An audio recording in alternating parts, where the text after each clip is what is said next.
Hi all, welcome back to another video. For those of you who are new here, my name is Kay. I studied Japanese at a language school in Japan for 6 months back in 2022 and 2023.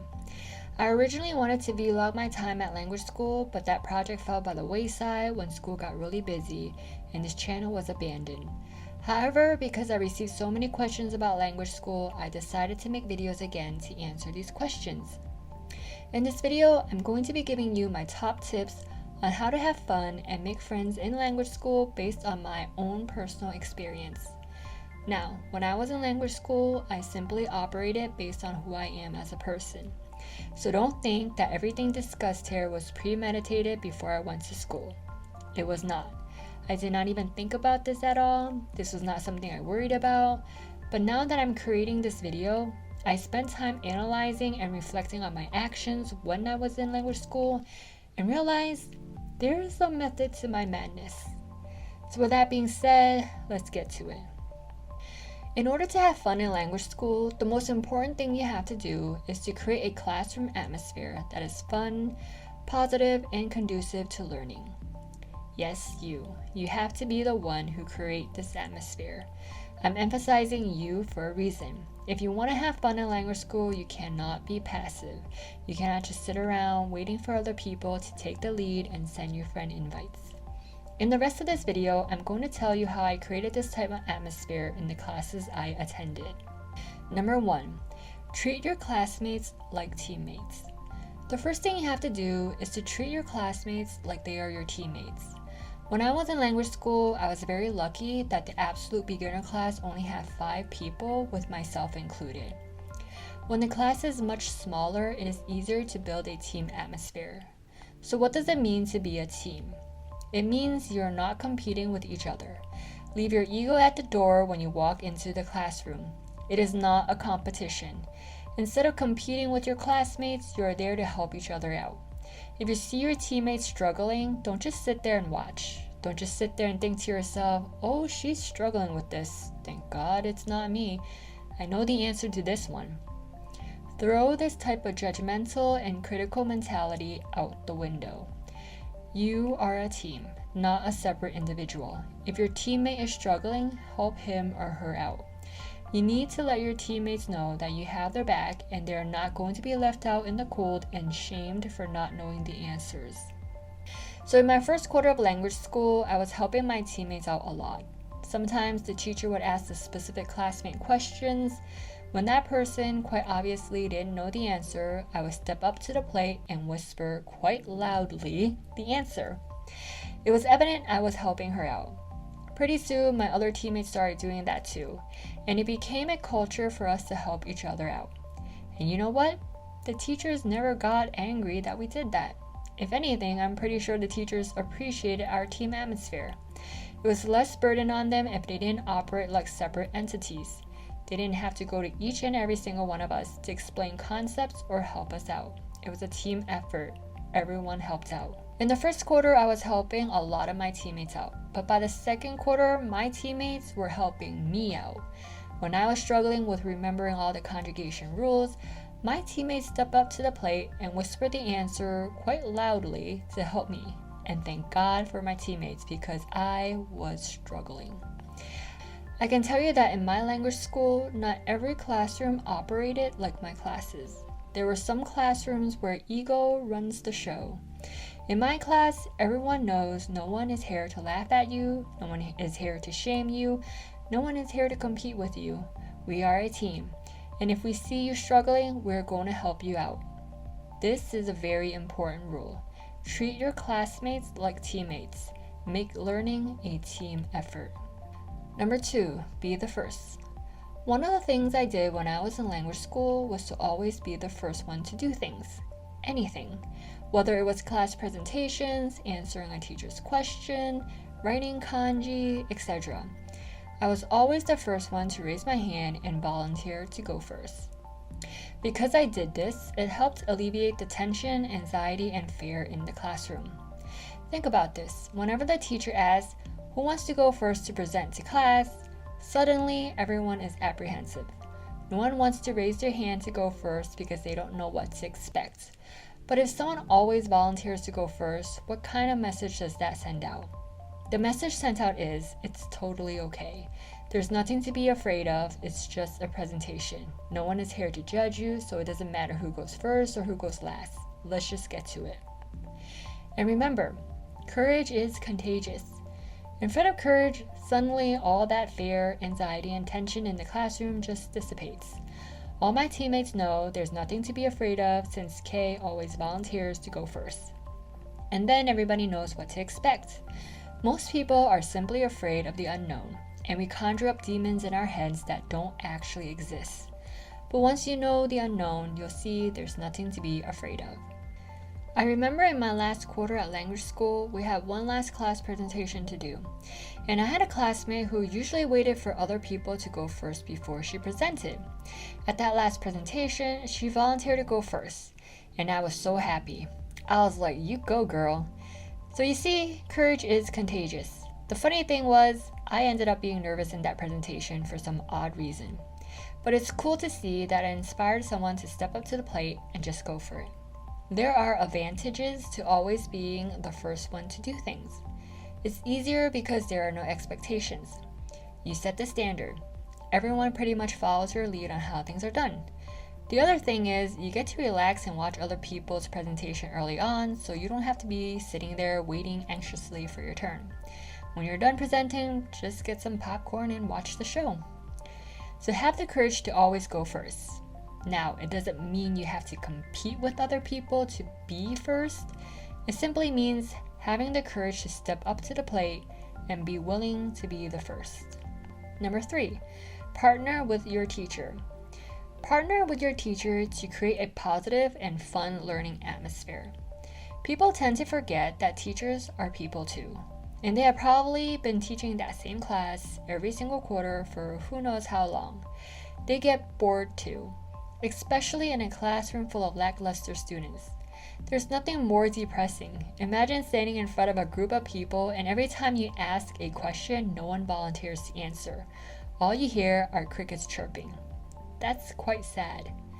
In my second quarter, I was told by a schoolmate that his upper class operated exactly like that. When the teacher asks a question, no one answers. When the teacher asks someone to read a Japanese passage out loud, no one volunteers. All you hear are the crickets chirping. According to him, going to class felt like getting his teeth pulled every day. It was that painful. It's no fun going to a class like that. So if the teacher asks you to participate, please volunteer to do so. Don't just leave your teacher hanging with crickets chirping in the background. And the thing about my language school is that it requires your participation for the class to work. It's not the type of program where you can just sit in your chair and listen to the teacher go on and on and on. At least for the beginner classes I went to. I can't speak for the upper classes. And always remember this, how much you get out of the program really depends on how much you put into it. At my language school, everything is taught in Japanese. Even the absolute beginner class is and was taught in Japanese. And one of my teachers specifically said she doesn't understand English aside from the most basic phrases here and there. As someone who is highly intuitive and have traveled to foreign countries where I don't speak the language, I learned to pick up on what people wanted just based on gut instincts, even if we don't speak the same language. So I was able to pretty much understand what my teacher wanted from us in regards to classroom lessons, homework assignments, presentations, etc. And I automatically took the lead to convey what my teacher wanted back to my classmates in English. So class was a bit easier and smoother for my teacher and my classmates because I acted as a middle person in the first quarter. So if your teacher is telling you to do something in Japanese and you don't really understand, don't just sit there with a blank look on your face. You need to use your brain and figure it out. Yes, you. Once again, you cannot just sit there passively thinking that you have no idea what's going on and you're just gonna let somebody figure it out. You need to take an active role. And don't blame your teacher for not teaching in English. You are there to learn Japanese, and there's no better way to turn your brain capacity on than when it becomes a survival skill. Class is taught in Japanese for that very reason. Number 4, laugh at your mistakes. You will be making a lot of mistakes when learning a new language, especially if you start out as an absolute beginner like me. Give yourself permission to not be perfect. A lot of times we don't want to look stupid by making quote-unquote stupid mistakes. But when you're just beginning to learn something, no mistake is stupid. It's all part of the learning process. So be prepared to make a lot of mistakes. And when you make a mistake, give yourself and everyone else permission to laugh. You will soon learn what an absolute gift it is to make mistakes. Because believe it or not, class is the most fun when everyone is making mistakes and laughing about it. I can tell you my absolute beginner class was the class that laughed the most. All the classes along the entire length of the hallway heard our laughter. And we were loud because we were having so much fun speaking 2-year-old Japanese. We did not have an ego to uphold. We didn't know what was correct or what was incorrect. We didn't know that we sounded quote-unquote stupid. We were all too busy goo-goo gaga-ing in Japanese, and it was pretty darn cool. Let me tell you a mistake I made in language class, and I made a lot of mistakes. But this one caught me off guard because I didn't even realize I was making a mistake until the entire class burst out laughing. So we were doing classroom exercises on the sentence pattern, noun ga hoshii desu ka? And my teacher went around asking random students, "Na no otoko no hito ga hoshii desu ka?" So when she got to me, I didn't realize she switched up her question and she asked me, "Na no bento ga hoshii desu ka?" And I said, "Yasashi no bento ga hoshii desu." And the entire class erupted into laughter. And it took me a second, and I thought to myself, did I say something funny? I didn't mean for it to be funny. I was looking really puzzled. And the teacher looked at me with a smile on her face and she said, "Yasashi no bento?" At that moment, I picked up on it. Yasashi no bento does not exist. My brain was still halfway thinking about men. And when that realization hit me, I burst out laughing too. It was hilarious. But I tried not to laugh too hard because I knew that if I let go of all control, the laughing will never stop. So everyone got a good laugh out of it. And at the end of the class, one of my classmates asked me what I was having for lunch. And I said, "Bento." So she took a fun jab at me and asked, "Yasashi no bento?" I turned around to face her with a big smile on my face, gave her 2 thumbs up and said, "Those are the best." I had made countless mistakes. Everyone got a good laugh out of them. I also laughed at other people's mistakes too. And this ties into why it's important to build a team atmosphere because people know that you're not laughing at him or her. You're laughing at the mistake. And there's a big energetic difference between the two.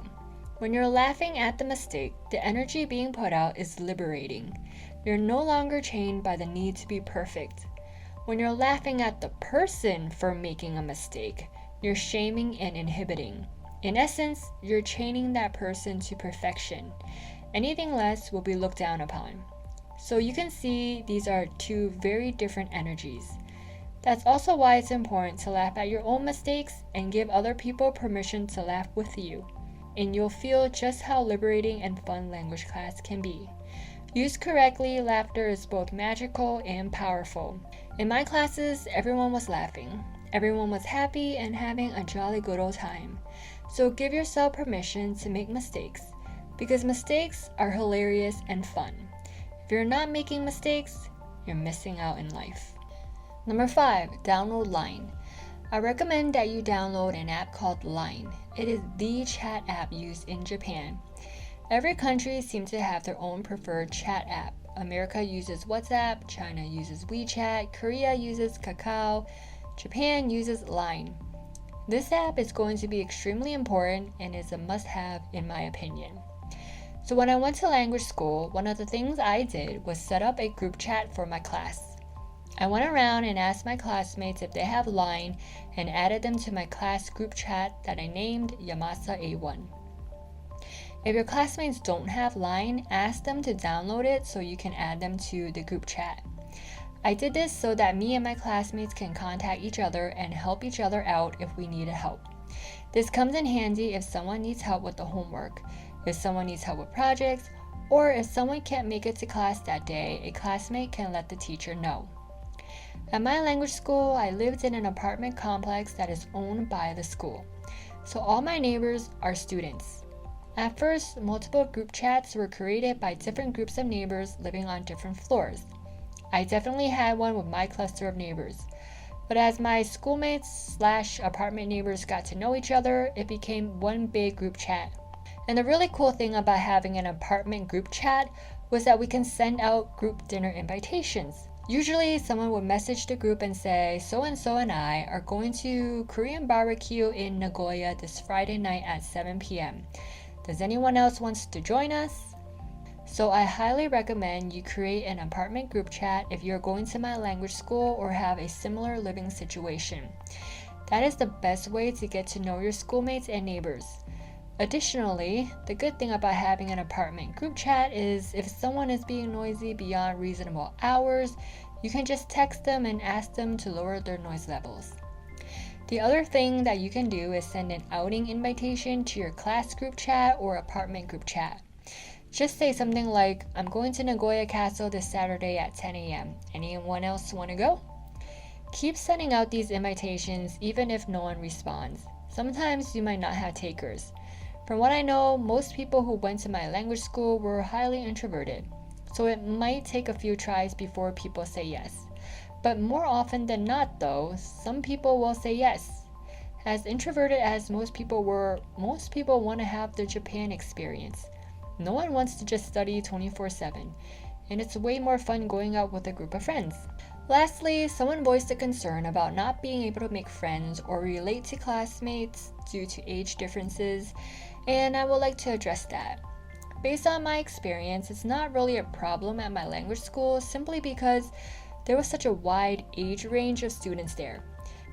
You are almost guaranteed to be able to find someone closer to your age group. If you're really worried about the age difference, you don't have to tell anyone your age. My teacher allowed us to keep it a secret, so my classmates didn't know how old I was. The entire time I was there, I never told my classmates. I had schoolmates who knew my age, but my classmates did not. During my time there, I was hanging out with schoolmates in their 20s, 30s, and 40s. Inside of the language school bubble, we were all just students. It's certainly not American or even Western culture to go around asking people's age, and they may ask just to know out of curiosity, but I didn't feel like it was a big deal. And if you're worried about not having a common topic to talk to your schoolmates about, don't worry. Your prime topic will always be about language class. Practically every meal I have had with my schoolmates, we talked about class. The frustrations, the joys, the things we had to do. It's like a never-ending topic. 99% of the students were really nice when I was there, although that is really the luck of the draw. The teachers and staff there are very nice. The teachers are always encouraging you to talk to them in Japanese.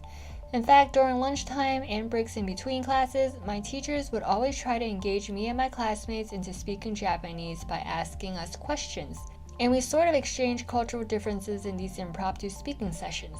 And the staffs are also more than happy to engage in speaking sessions with you, especially if you have a higher level of Japanese at your command. In fact, it's highly encouraged as part of the school program. So if you put yourself out there, you're not going to be lonely. All the students are probably thinking the same thing you are and worried about not making friends. All you have to do is to introduce yourself, add them to your Line account, extend a dinner or outing invitation of some sort, and you'll have takers. And I'll end with that. As always, if you have any questions, comment below. If you received any value from this video, please give me a thumbs up, and I'll see you next time. Mata ne.